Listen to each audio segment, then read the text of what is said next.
Olá, meus amores, tudo bom com vocês? Hoje nós estamos aqui para dar continuidade ao nosso estudo Café com Fé, mas antes de nós estarmos nos aprofundando na palavra de Deus, não se esqueça, porque isso nos ajuda muito, de se inscrever aqui embaixo e também de estar deixando o seu like aqui para nós. Vamos hoje estar entrando no segundo tópico do mês de fevereiro, mas antes de nós irmos, vamos conferir o que a gente já aprendeu até agora. Aqui no primeiro mês, na abinha andar, a gente já viu o fruto do Espírito, andar no Espírito, o viver cristão, o que é vivência cristã, sabedoria de Deus, a sabedoria, mulher de fé, a busca de Deus por você e o tópico extra, a Bíblia é a palavra de Deus. Agora nós já entramos no segundo mês, que é a segunda abinha, a mente, que nós já vimos na semana passada, o fruto do Espírito, a mente renovada. E hoje nós vamos estar entrando no tópico viver cristão. Nós vamos estar falando um pouquinho de salvação. Mas às vezes algumas de vocês me perguntam assim: Karina, o estudo já começou, eu posso estar entrando ainda no estudo, posso estar junto com vocês, me aprofundando mais na palavra de Deus? Pode sim, dá tempo, a gente fez apenas um mês, nós estamos entrando no segundo mês, que é a segunda abinha, mente. Então temos muito ainda para ver pela frente. Então se junte conosco neste estudo que tem sido uma bênção na vida daquelas que têm feito. Então vamos lá iniciar hoje, viver cristão e falar um pouquinho sobre salvação? Bom, amores, hoje nós vamos falar um pouquinho sobre o plano de salvação. E muitas vezes as pessoas nos perguntam assim: mas por que eu preciso de salvação?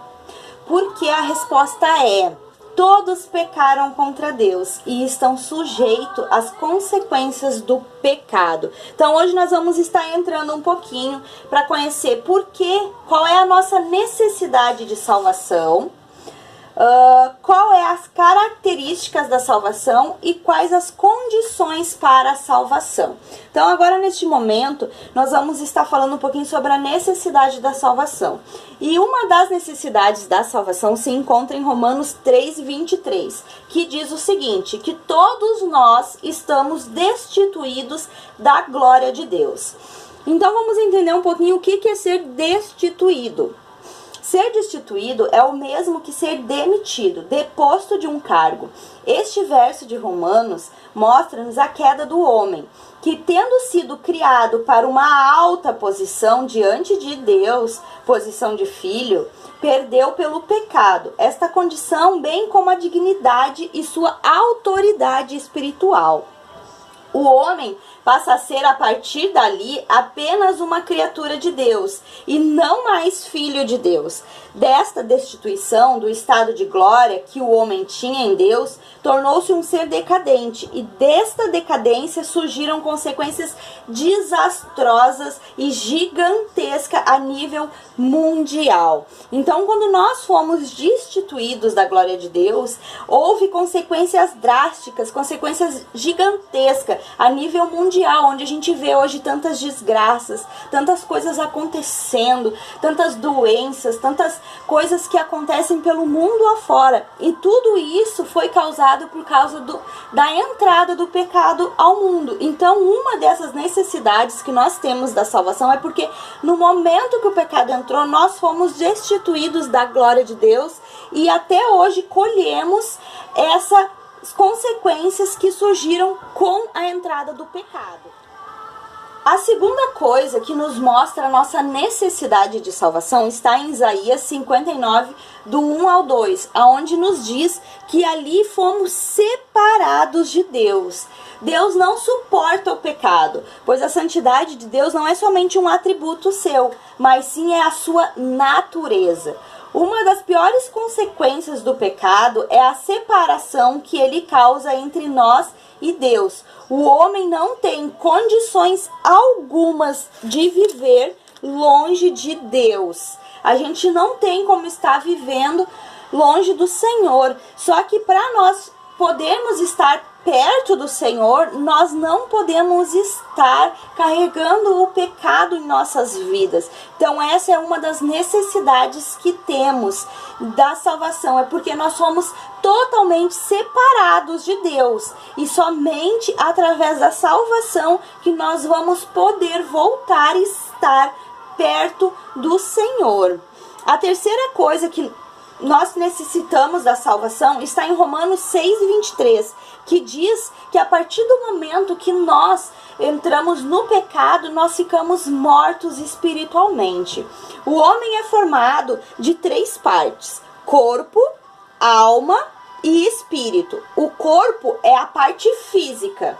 A alma é o nosso consciente, é na alma que estão os nossos sentimentos, as nossas emoções. É a alma que dá vida ao corpo. O espírito é a parte do homem que lhe permite ligação com Deus.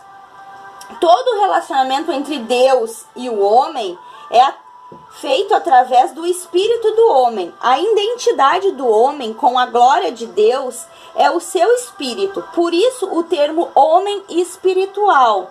O espírito está ligado indivisivelmente à alma. Todavia, quando o homem está em estado de pecado, o seu espírito está inativo e morto. Pega lá sua Bíblia e vamos ler em Efésios 2:5. Que diz assim: estando nós ainda mortos em nossas ofensas, nos vivificou juntamente com Cristo, pela graça sois salvo. Então, somente através de Cristo é que nós podemos voltar a viver espiritualmente, através do sacrifício de Cristo, que nós conseguiremos estar novamente vivos. Então essas são as 3 condições por que nós necessitamos de salvação. A primeira é porque nós somos destituídos da glória de Deus. A segunda, porque nós somos separados de Deus. E a terceira, que nós somos mortos espiritualmente. Então agora nós vamos estar entrando um pouquinho para ver quais são as características da salvação. Primeiro, em Isaías 55 diz que a salvação é em vida.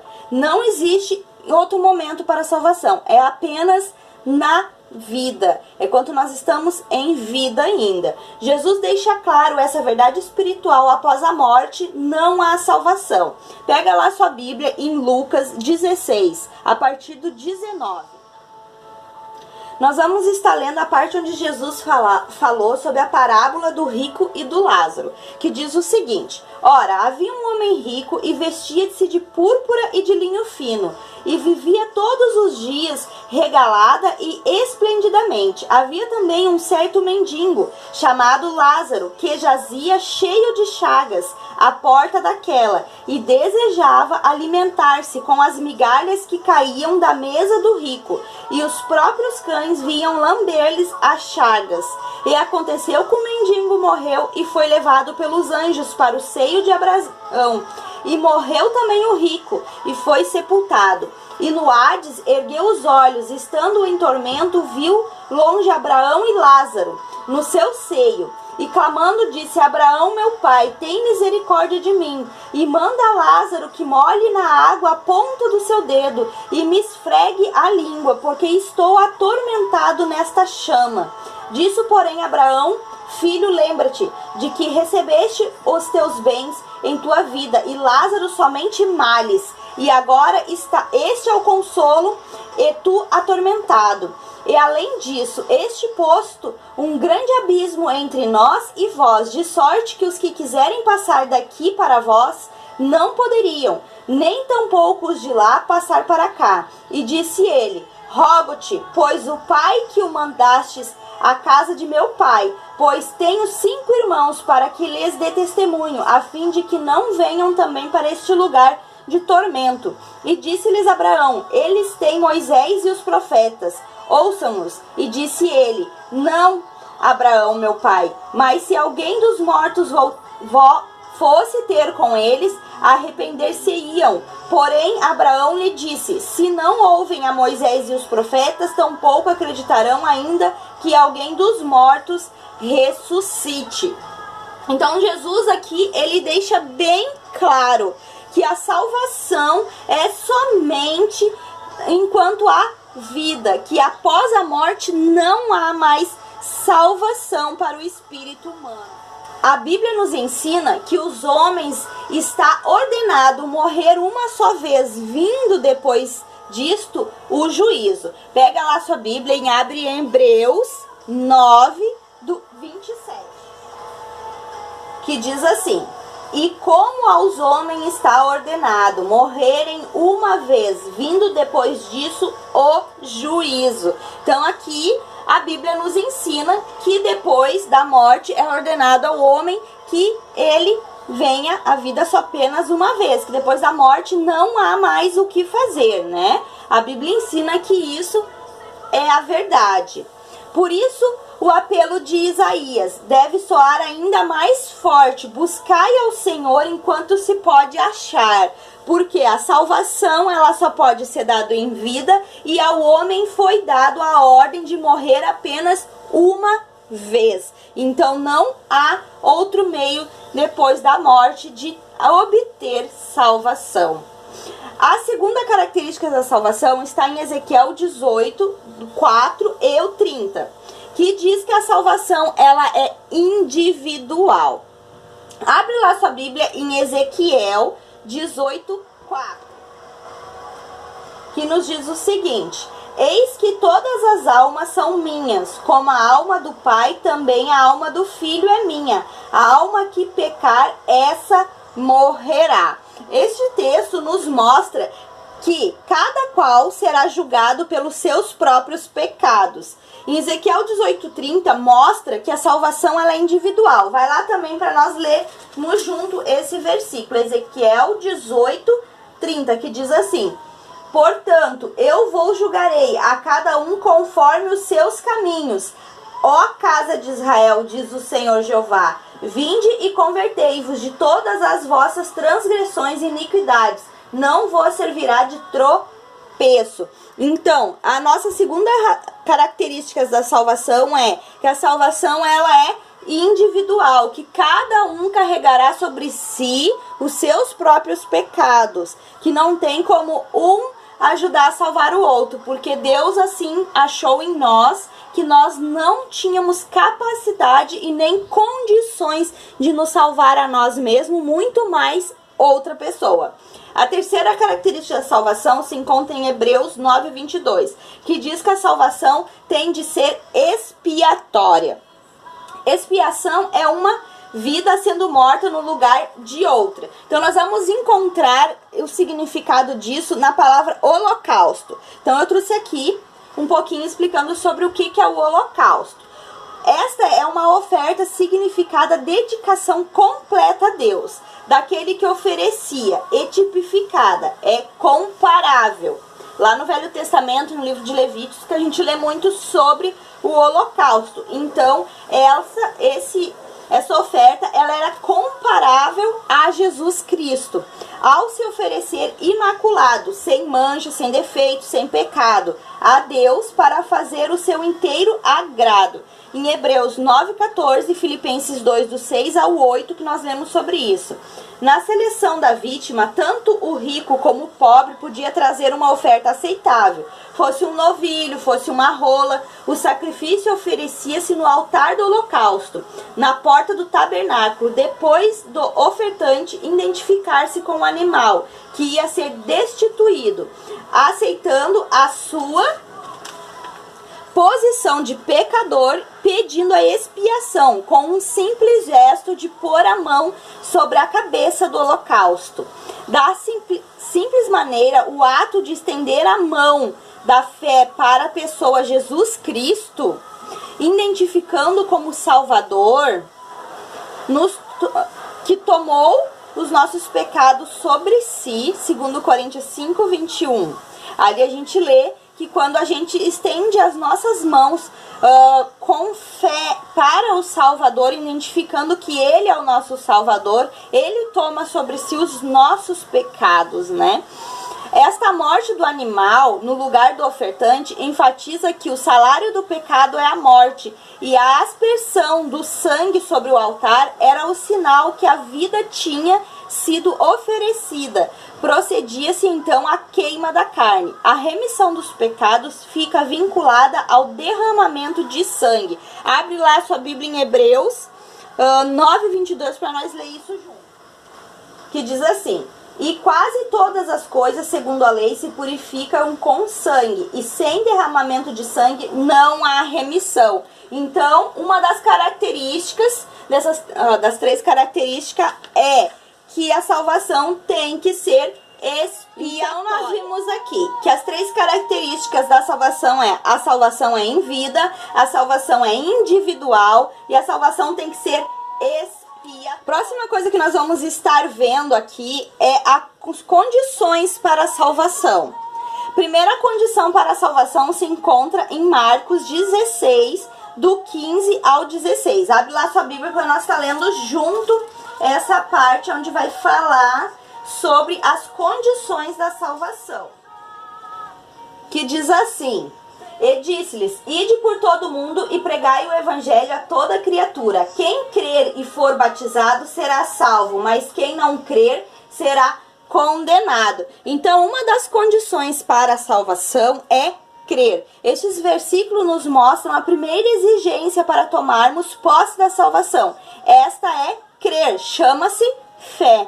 Fé significa permanecer nos ensinamentos de Cristo por toda a vida, aceitar o sacrifício de Jesus em seu lugar e aceitar os seus ensinamentos num todo. Então, uma dessas condições é você crer, é você ter fé que Jesus Cristo é o teu Salvador, que Jesus Cristo levou sobre si todos os teus pecados e que Ele morreu em seu lugar e voltará para nos buscar e nos levar para morar com Ele. Então, essa é a primeira condição para você ter a salvação, crer. A segunda condição está lá em Atos. Pega lá, abre sua Bíblia, em Atos 2, 37 e o 38. Que diz assim: ouvindo eles isto, compungiram-se em seu coração e perguntaram a Pedro e aos demais apóstolos: que faremos, varões irmãos? E disse-lhes Pedro: arrependei-vos e cada um de vós seja batizado em nome de Jesus Cristo para perdão dos pecados e recebereis o dom do Espírito. Então, a nossa segunda condição para nós termos a salvação é nos arrepender. Significa isso reconhecer que todas as nossas atitudes, palavras, pensamentos até esse ponto foram pecaminosos e que transgredimos a vontade de Deus e, portanto, devemos abandonar tais pecados.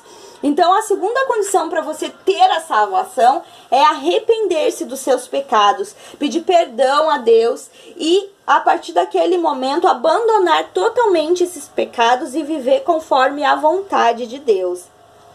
A nossa terceira condição para nós termos a salvação está lá em Romanos 10.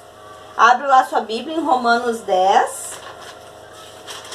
10 do 9 ao 10, que diz o seguinte, vamos achar aqui: a saber, se com tua boca confessares ao Senhor Jesus e em teu coração creres que Deus o ressuscitou dos mortos, serás salvo, visto que com o coração se crê para a justiça e com a boca se faz confissão para a salvação.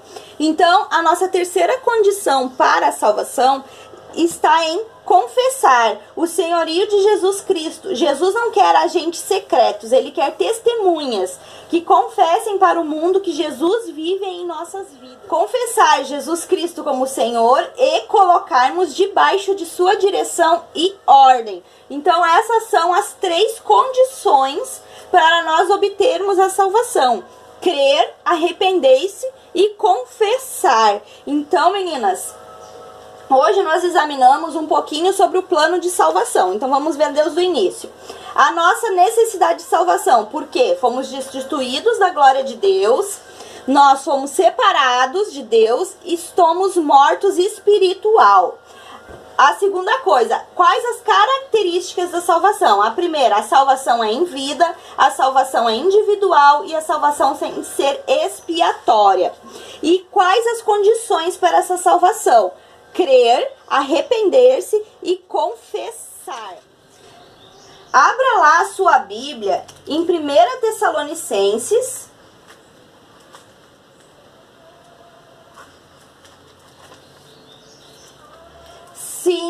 do 23 ao 24,